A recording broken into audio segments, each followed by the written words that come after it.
ಮಾಡ್ತಾ ಇಲ್ಲ, ಸರಿಯಾಗಿ ಮಾತಾಡ್ತಾ ಇಲ್ಲ, ಆ್ಯಂಡ್ ನಿಮ್ಗೇನು ಅಪ್ಡೇಟ್ ಇಲ್ಲ. ಆ್ಯಕ್ಚುಲಿ ಏನಾಗ್ತಾ ಇದೆ, ಯಾಕೆ ಈ ಥರ ಇವರು ಬಿಹೇವ್ ಮಾಡ್ತಿದ್ದಾರೆ ಅನ್ನುವಂಥ ಕನ್ಫ್ಯೂಷನ್ ನಿಮಗಿದೆ. ನಿಮ್ಮ ಪರ್ಸನ್ ಇಲ್ಲಿ ಹೇಳುವಂಥದ್ದು, ನಾನು ನಿನ್ನನ್ನು ತುಂಬ ಇಷ್ಟಪಡ್ತೀನಿ, ಹಾಗೆಯೇ ನಿನ್ನ ಪ್ರೀತಿನ ಉಳಿಸ್ಕೊಳ್ಳೋದಕ್ಕೂ ನಾನು ತುಂಬ ಪ್ರಯತ್ನ ಪಡ್ತಿದ್ದೀನಿ, ಬಟ್ ನನ್ನ ಪರಿಸ್ಥಿತಿ ಸರಿಯಾಗಿಲ್ಲ, ನನ್ನ ಟೈಮ್ ಸರಿಯಾಗಿಲ್ಲ, ವೆಯ್ಟ್ ಮಾಡು ಅಂತ ಹೇಳ್ತಿದ್ದಾರೆ. ಫಸ್ಟ್ ನಿಮ್ಮ ಪರ್ಸನ್ ನೀವೇನಾದರೂ ಫೋನ್ ಮಾಡಿಲ್ಲ, ಮೆಸೇಜ್ ಮಾಡಿಲ್ಲ ಅಂದರೆ ಅವರೇ ಫೋನು ಮೆಸೇಜ್ ಮಾಡಿ ವಿಚಾರಿಸ್ಕೋತಾ ಇದ್ರು, ಉಲ್ಟಾ ನಿಮಗೆ ಬೈತಿದ್ರು, ನೀನು ಯಾಕೆ ನಂಗೆ ಕಾಲ್ ಮಾಡಿಲ್ಲ ಅಥವಾ ಮೆಸೇಜ್ ಮಾಡಿಲ್ಲ, ಏನು ಇನ್ಫಾರ್ಮ್ ಮಾಡಿಲ್ಲ, ಏನಾಯಿತು ಅಂತ.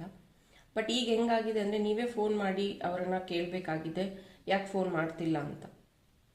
ಆದರೆ ನಿಮ್ಮ ಪರ್ಸನ್ ಹೇಳುವಂಥದ್ದು, ಎಲ್ಲ ಟೈಮು ನಿನಗೆ ಗೊತ್ತು, ಅಂದರೆ ನಾನು ಆಫೀಸಲ್ಲಿದ್ದೀನಿ ಅಥವಾ ನಾನು ಮನೇಲಿದ್ದೀನಿ, ನಿನಗೆ ಗೊತ್ತಲ್ವಾ